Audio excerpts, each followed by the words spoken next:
So hey, thank you everyone for being here. Let me quickly introduce everyone. So we have Kaya with us, right? So the founder and CEO of Lava Labs. Thank you. Graduated from Stanford. Thanks. And you're building a faraway realm, right? Correct. Maybe a quick introduction about yourself. Yeah, definitely. We are backed by Makers Fund, post-Series A, building afar. We believe content will rule the world, and the next games have the potential to be social platforms. Blockchain or Web2, we believe that ultimately the experience has to be fun, and the consumer doesn't really care what the game uses as an infrastructure. Nice. Thank you for being here. Benjamin. Benjamin is the CEO of Darewise, correct? Right? And you're building. You previously worked at Ubisoft as sort of the head of online strategy, right? And sort of worked a bit on Assassin's Creed. Thank you for being here. Maybe a quick intro about you. Yeah, thank you very much for having me. So Darewise Entertainment it's several things. It's a game technology company building technologies for the metaverse, so technology to facilitate the development and the operation of metaverse projects, as well as a game studio. And now we have a third pillar because we're launching the first metaverse ecosystem on Bitcoin. We got acquired by Animoca Brands, the Web3 leader, in May 2022, and we're operating now from in London, Paris, and Barcelona. You also wanted to be a fighter pilot, right? In your earlier days. So. Oh, I've had many passions for sure. I was actually I enrolled as a candidate in the Navy to be a pilot, but they didn't want me in the end, so probably that's why I'm here. And we also have David with us, who's the principal at CVVC, right, yes. for investments. Yep. Maybe you can give also an introduction. Absolutely. Well, as you said, I'm David Long. I'm Global Head of Investments at CVVC. CVVC is a Web3 focused venture capital firm headquartered in Zug, Switzerland. We have offices in Switzerland, Liechtenstein, Berlin, Portugal, and Cape Town, South Africa. The reason that we were founded and launched in Switzerland is because with the introduction of the Blockchain Act in Switzerland, it created a very flexible framework to what the definition of a security was. And now where you see the introductions of legislation such as MiCA in Europe, which the US is watching very, very closely, it's really the country that broke ground on Web3 and crypto and everything associated with it. We're a pretty young firm, so we invest at early stage, so pre-seed up to Series A. But since we were launched in 2016, we've made close to 60 investments across 21 countries, 5 continents, and 12 different industries. So not gaming focused, very agnostic, but we're investing at the application layer of Web3 technologies. Great. Thank you for being here, all of you. Maybe a quick introduction about myself. I'm the co-founder of Ajuna Network, which is essentially a gaming chain built on the Polkadot ecosystem, also backed by Animoca Brands.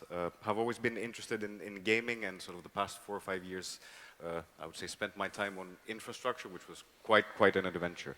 To start the conversation off, I think I'll pick it up from last year. So last year we had at Tectalia, which was in Milan, the topic was what is the metaverse? And I wanted to just check and see sort of what has changed. So what is the metaverse to you? I love this question. I guess it was a popular question or a popular topic last year and a bit less this year, right? Yeah. But so to us, the metaverse is more of a construct. It's a construct. It's an abstract concept that is not necessarily this virtual world that most of you picture as Ready Player One, or it's more this idea of a digital layer where you can have an existence, a meaningful existence. So you can take the forum, multiple forums. It can be Twitter can be part of your. There are so many anonymous people on Twitter, some who are very influential, and they live in a way in the metaverse. It can also be 3D destination, 3D world. But what matters at the end for us is this idea of a meaningful social and economic life on this digital layer. I think that's a great answer.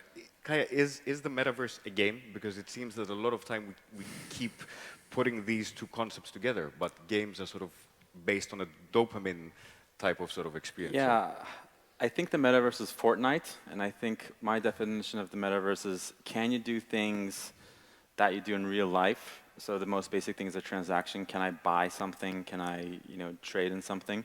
So for me, that's the main takeaway. Or can I subscribe to a group or an idea and I can find these people. But I think the closest thing right now is really Fortnite, because the users are there, the players are there, and you can do most of these things. So I don't think it's necessarily a game, but I do think a game is probably the vessel today, in the immediate future.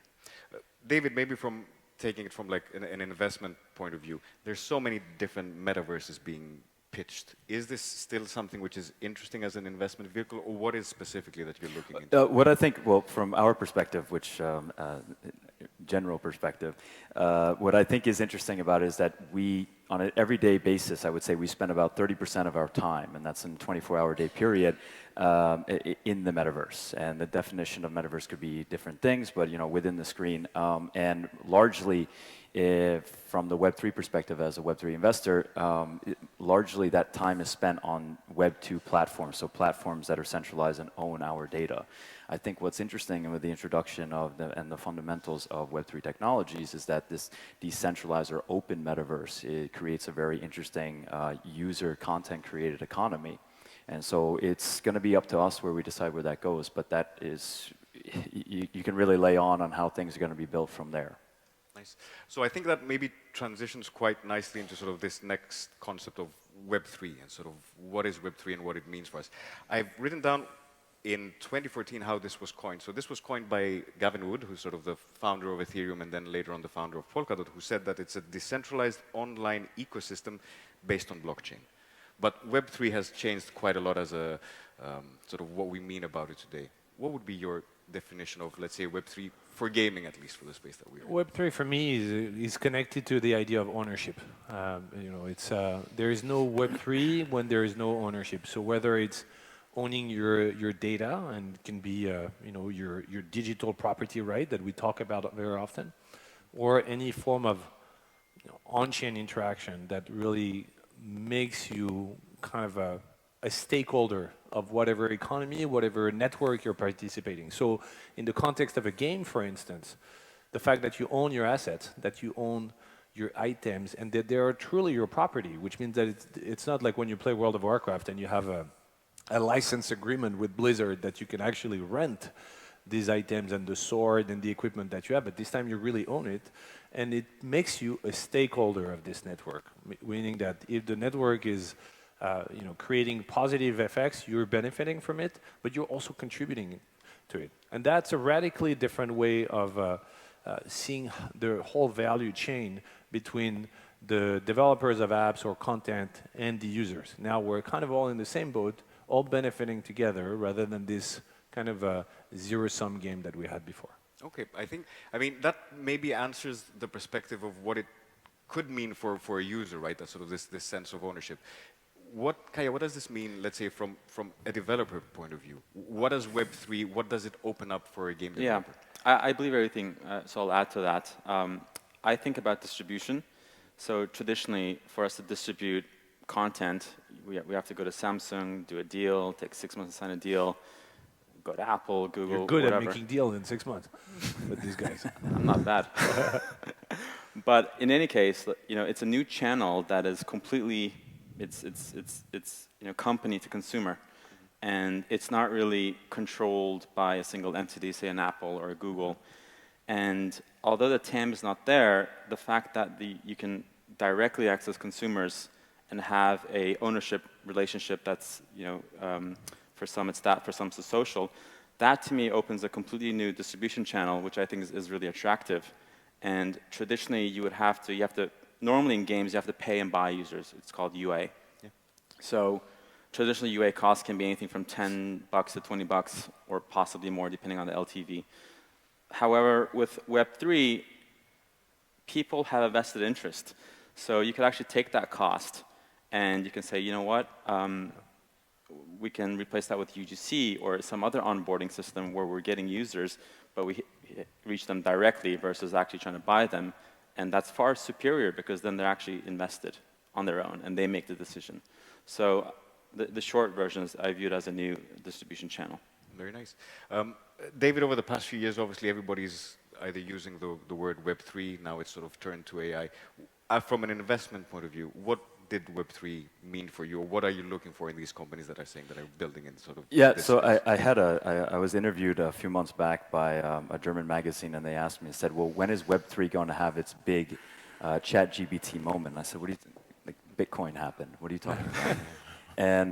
But I think, you know, that it goes in cycles and waves, but realistically, I don't think we're going to be looking at these technologies and saying, oh, that was Web 2. You know, the internet was, and the e-commerce was Web 2, and now the introduction of new technologies, oh, that's Web 3. I think it's just going to be functioning in the background, and it's going to be add new value to our life. I completely agree with the both of you guys said about it being open in the sense that you're having ownership, right? So Web 1, we were able to read things on the internet. Web 2, Internet of Information and, you know, and e-commerce, and then we're getting into now the Internet of Value, where we're able to actually own, and that's, I think, where the real value is. Nice. Maybe moving on to sort of, let's go to the infrastructure, right? Because sort of Web3 again seems to be a play which is still at this sort of very basic level. What are you building on as an infrastructure? How was your decision making until you sort of got to where you are today? So it's interesting that you're bringing it this way, because we didn't start as a technology company. You know, I was one of the game directors of Assassin's Creed before, so my job was to build experiences, content, and we started this way. But very quickly, especially, you know, when you go into a new space, you realize that very often the infrastructure is missing, the technology is missing. So for us, it was in two directions. First, metaverse, which implied scale, and so you can't really think of any type of metaverse experience without a huge number of players, a big world where they can roam around, and so that required the development of new technologies, but also Web3, where again, you know, it's still a very new land where, for sure, a land of opportunities, but also a land where you need to participate, and that's how we kind of pivoted to build technology and build content. And a little bit like Epic Games with the Unreal Engine and Fortnite or previous games before, it's kind of combining these two things, and where your internal production is your main customer, which also, you know, drives a good scoping of needs. So today we're developing really a very interesting tech stack that has world generation tools, especially a very strong world procedural generation tool. We have a networking technology that will provide you this type of service of hosting millions of concurrent players together. And we have, you know, character avatar creation tools. All of these are really designed, built now to facilitate and to make it easy for anyone who wants to build a new destination in the metaverse. I want to pick up that point just a bit later, because you mentioned to me earlier that suddenly you're starting of thinking of using Bitcoin as an infrastructure, which it seems that this whole industry was trying to move away from Bitcoin and try to build new things. Kaya, from your point of view, what were the things that you were looking in an infrastructure? Is it the technology per se, or was it the community around that technology which was more interesting?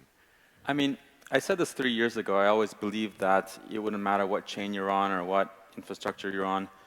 There was this moment where all the VCs were, you know, we got it, you know, no one wanted to make a content bet. So it was like, we have to go picks and mortars.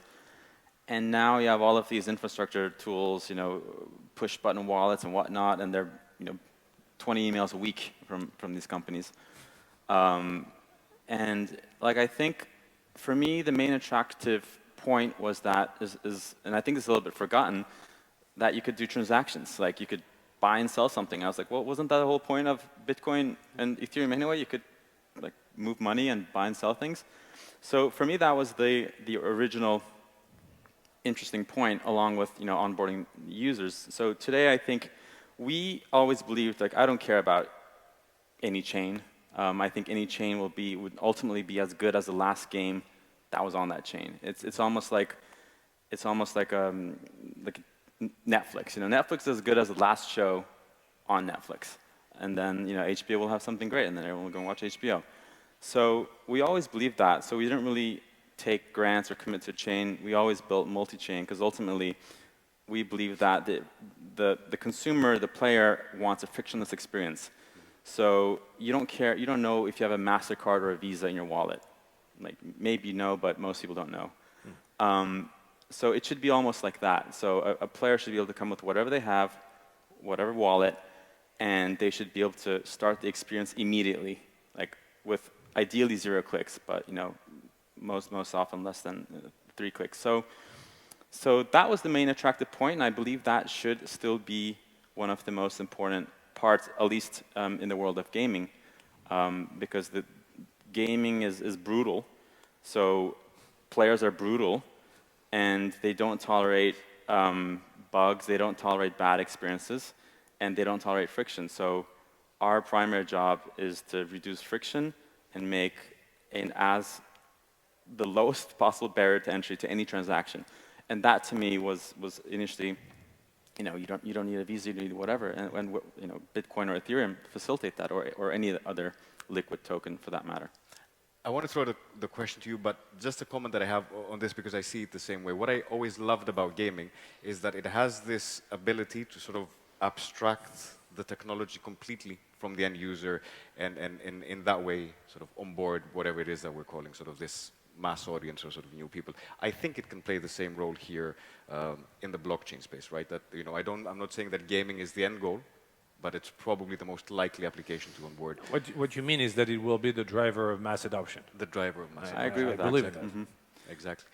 David, how do you deal with all of these sort of questions from an investor's point of view? Because it seems that there's quite a huge asymmetry of information, at least it was until a couple of years ago, that it seemed that founders building the infrastructure knew much better what they were doing. So how could you make sort of the choice between I'm going to invest in sort of the Polygons, the Ethereums, and all of these things?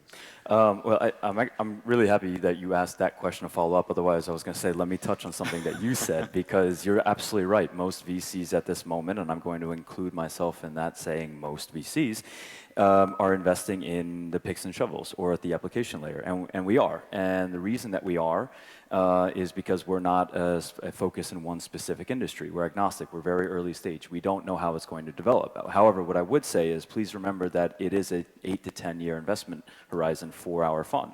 So while we're investing in that now, that's where we see, well, we can see where there's value in this, and we want to invest at the intersection of Web 2 and Web 3. That doesn't mean that we won't shift over and start investing in a different capacity. Perhaps in what you're seeing already is where that investment needs to go.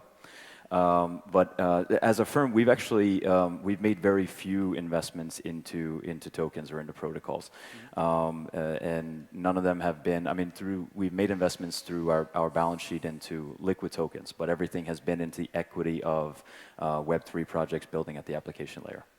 Okay, very nice. So, I mean, we've spent quite a few years on the infrastructure. I've been building on the infrastructure layer for the past few years, and I still feel that we haven't managed to reach, not yet the mass audience, but even the builders. One of the frustrations that I've had is that every time that I've tried to, let's say, reach out to a game developer, it seems that my conversations start with, let me first evangelize about blockchain, and why you should even use it. Then I have to talk about my ecosystem before I go to my product. What is going to push sort of this narrative forward in terms of mass adoption, at least for gaming? I watched this movie already, because it was exactly the same with free-to-play back then. So when I took over this role and as a head of strategy at Ubisoft for online games, and especially for freemium games in 2011 or 2012, that was a little bit the same story. We're traveling the world trying to evangelize this and being welcomed with tomatoes by all the developers who were like, why do we need to upsell our players when they're already paying $60 for a AAA game? From what I recall, it was not about convincing them, but what it took was hits to change the perception from the players and eventually from the builders. It took League of Legends from Riot Games, it took Clash of Clans from Supercell, for people to stop caring about the business model and just want to play these games. And so by playing these games, they started to adopt and obviously accept that free-to-play games could be really high quality, very engaging. I think the problem right now in the Web3 space is that we have a very limited set of high-quality games and a lot of games that were built by non-game developer. People who were more like crypto bros and who were trying to seize the opportunity. But this is not the case anymore. There are a lot of great teams that are building, and when this will hit the market, I think this is when we'll have the shift. Okay. Because the Web2 players will come to play these games, not because they're Web3, not because the wallet is better integrated, but because those are great games. I mean, I'll pick up that point about the business model, because in a way I think that that's a big part of it. Once sort of mobile gaming or online gaming or sort of what we want to, let's say mobile gaming started, the first sort of reaction was, hey, let's port this to just a different device. Only once they started thinking of, hey, does a Candy Crush type of model or a freemium model work, that's sort of when we had the spike. Have we reached that point here that we've discovered what the right business model for the space that we're entering is, or not yet? I mean, from games, I don't think it's rocket science. I think you need a great product, and then if it's fun, people will invite their friends will invite friends, and you definitely need a social layer. Like I can't imagine a game today without live ops, without social. A lot of these games that were being built, by crypto bros or non-Web2 game makers, it's the game's the vessel. But why are your kids on Roblox? The Roblox doesn't look good, but the social layer, all your friends are there. So I need to have that skin. After school or Minecraft. So it starts with something, but then it becomes something else. But that's never possible if you don't have live ops. If you cannot, people when they're into something, gamers and players, they ferociously consume content. So Roblox solved this because they've got a bunch of other games and the studios make that stuff. But if you're making your own game, you have to have automation, you have to have procedural systems. As we're a post-Series A studio, like 40 people. We don't have the punching weight of Ubisoft or these AAA studios. So, but a game, I think the main takeaways are the game has to be social. It's got to have some social aspects in there so people can play with friends, and you need live ops and whatever. Like live ops is basically a gaming term to say. You have a game, but there's a team that operates that game, almost like theater. Yeah. So there's an act, there's a show, there's 4th of July, you need 4th of July equipment, there's Chinese New Year, you need Chinese New Year equipment, and that keeps driving that desire to there's something new happening, there's a party, and that keeps driving that kind of social flywheel. So I guess, I agree, we do need hits, but I think with the hits, then the hits need to retain, which means that they can't be a flash in the pan. And for that to happen, you need quality products and teams that can operate them. Yeah. Maybe, this is going back on sort of on the investment side of things. The past few years, there was sort of this flood of games trying to raise money through a token, right? Sort of which by definition meant that they either have designed a token economy which is infinite, or there's something missing there. Mm-hmm. Can there be single games with a single token that can sort of live forever? Is that a thesis that you're looking in? Or sort of how would you see investments in gaming right now? Unfortunately, I see the bad actors that come in and they play the game to get the token, and then as soon as the token is liquid, then they sell it and the game is ruined. So if that can be changed, and you guys are welcome to chime in on this, and I'm sure you guys have strong perspectives here, I would say that that's what needs to change first. Until then, it's still going to be at getting Web 2 games into Web 3. So we still are living in an era where we need that infrastructure that is going to support that. Maybe that plug-and-play model that makes it easy or makes it inviting for people to go into that, where it's not just the users that it's interesting and simple for them to use, but rather for the game developers as well. It's simple and easy for them to use Web 3. I want to pick on a point that you said before about sort of how this ownership, right? Sort of Web3 means this ownership of assets.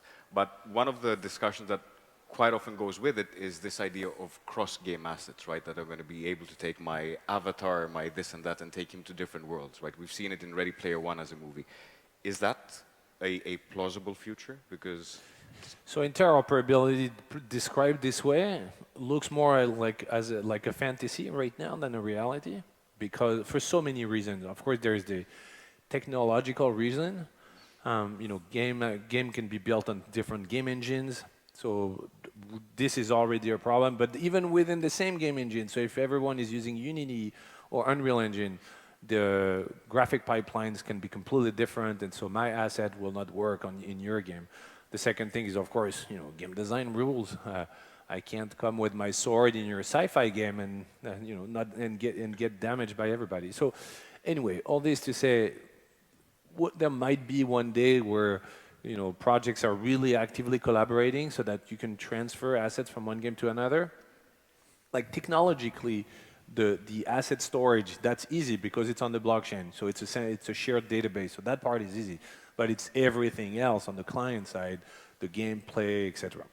Now, that being said, there are other forms of interoperability that are possible, where it can be about the utility that you get from the ownership of the asset in other games. So let's say you own an asset from Life Beyond, for instance, and we partnered with another game like Sandbox. Well, this time you might have a dedicated utility in Sandbox because you own this Life Beyond asset. But this will require all the time a very strong desire from the projects to participate, to collaborate. And it's already happening.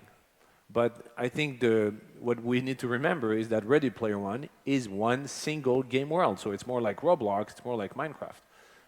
That's the main difference. Maybe to keep poking on that, if ownership is important and I can use it in a single sort of game, what's the point of ownership? I mean, I guess it's important to some people. I don't know if it's important to everyone. Interoperability, I don't know. I think it's like someone comes to us. So I think there will be a fight on, I'll take your sword or whatever if you're giving me users, and then like, why should I give my users to your game? Because it's so hard to get them anyway. So that part I haven't yet figured out yet. I don't think I would integrate anyone's sword or whatever unless they're either paying me or they're giving me users. There can be a benefit, which is it expands the utility that you're offering to your own community. So your community, there's only so much you can give to your community because of your bandwidth, because of your capacity. But if now you create partnership with other projects, they can enjoy other form of utility outside. Which it doesn't, I agree with you, it's not about, oh, come with your sword and you can do whatever you want. It's more, okay, now we're trying to create a network effect. I mean, I'd partner with you, because I know you can make games. I appreciate that. But I wouldn't partner with, but that's whatever, random, And I totally agree. That's not decentralized partnerships where anyone would start to. But what is interesting is that if you see an opportunity, you can do it in a permissionless way, right? Because it's on-chain and you can just say, hey, you guys over there playing World of Warcraft, we're offering you this type of benefit if you come and you own this asset from World of Warcraft.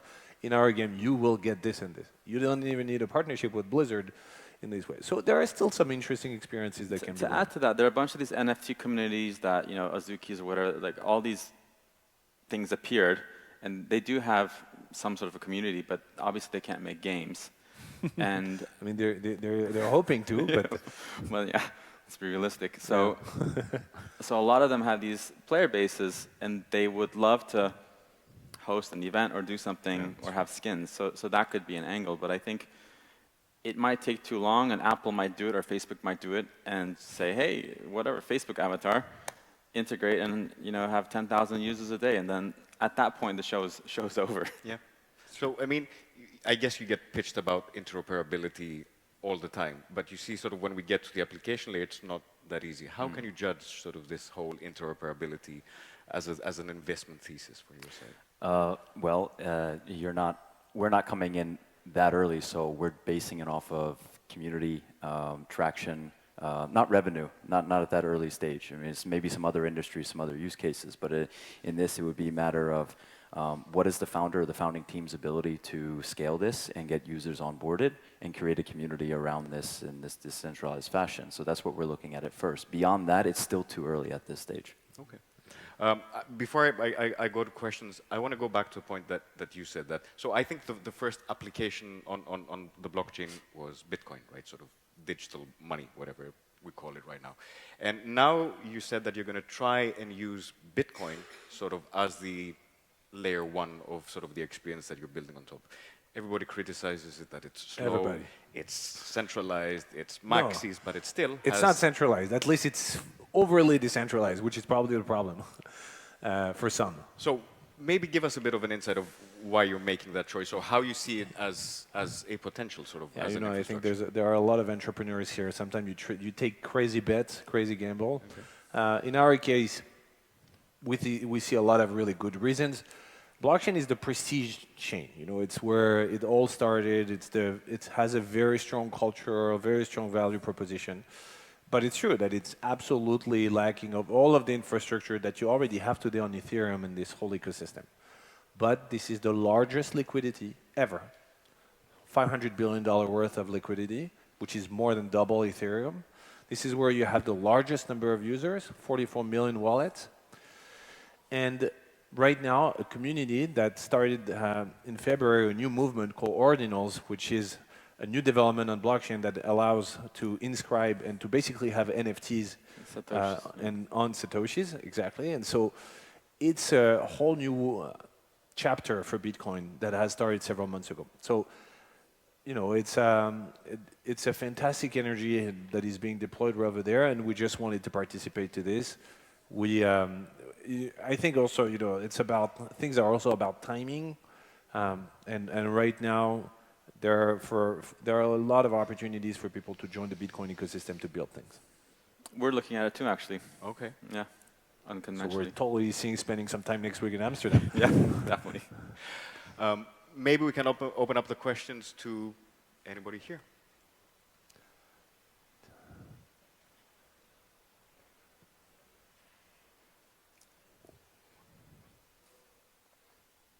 When Moon.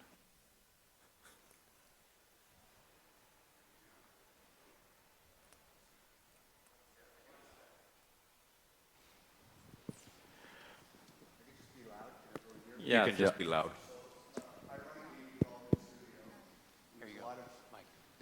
There's a lot of negative sentiment about Web3 right now. So as a development studio, we believe in the technology, but we're finding there's an issue with the players. So what do you think the solution is to bringing players on board? Like, how do we get them convinced that this is in their best interest? They could add value to their assets within the game, or I don't think you can convince them. Yeah, I don't think so. Good games. Just let's make good games. Yeah. You know, once we have really high quality games. Right now, I mean, there are a few ones. Cross the Age, Shrapnel. There are just like 3, 4 that could come top of my mind that are really at the quality level of what already exists in Web 2. And until we get there, we'll be facing the same type of prejudice. I'll add to that. I mean, we view Web 2 players and Web 3 players as complete different cohorts. So Web 2 players play for fun, for other reasons, whatnot. But today's Web 3 players, they're just for money. Like, I would say more than 90% are there for money, to flip some tokens, flip some NFTs. I mean, the games haven't been great, so like, what else are we going to do? Yeah, it's a very small population. We're talking about 3 million crypto players. Like, we're not going to build businesses on this. Yeah. So super small TAM. Yeah. So do you blend the two together? Do you try to have an offering which is both Web 2 pleasant and Web 3? So Life Beyond is a new, it's an MMO. It's a new generation of, it's really like spearheading the new generation of MMOs. It's built on Unreal Engine 5 with all of my teams comes from Assassin's Creed, where we used to work together. So we're absolutely, I would say in a way, they absolutely don't care about Web3, at Life Beyond Studios building this game. They care about the fact that the assets are living on chain, but the game is built like any other game. And so when it will come out, hopefully late 2024, I think we'll have something that, of course, will not be marketed to Web3 players, but to players. Maybe just to follow up on Mike's question, how do you make sure you don't alienate one or the other? I mean, even examples that I have thought were pretty good from 12 AM, which is, I think, the studio from Dr. Disrespect that tried sort of to keep everything hidden, or there was the Creator League with Mr. Beast and everything. You think this is a slam dunk. But the minute that sort of either the gaming community understands that there's a crypto play to it, it's done. Sort of there's no way that you can continue. Well, how do we break that? Yeah, I mean, what we do is we just have 2 different products. We have Afar Rush, which is basically monopoly money, and then we have Afar Degen Rush, which is like, hey, there's like real world money here, so be careful. And we do all the disclaimers, plus 16, plus 18, but you're like, okay, well, I start playing this one, the other one's similar, but it's real stakes. So we just say, look, we shouldn't mix them anyway. But the TAM's at Web 2, so you can't ignore it. So you have to do that. But if the market comes up here on the Web 3, or people start converting, at least organically within our platform, then yeah. So it's also like I believe I'm crazy about OCD, about like what's focused and what's clear. So, and this is the clearest way that we could come up with, because otherwise, okay, players don't like complicated things. Some NFTs here, what do I do? Like, you have to understand what you're supposed to do in 3 seconds or 5 seconds. So we just split them as 2 different products. Very good. Any other questions if we have time? Good. Then we're good. I see. All right. Gentlemen, thank you very much for the time. Thank you. Thank you. Thank you.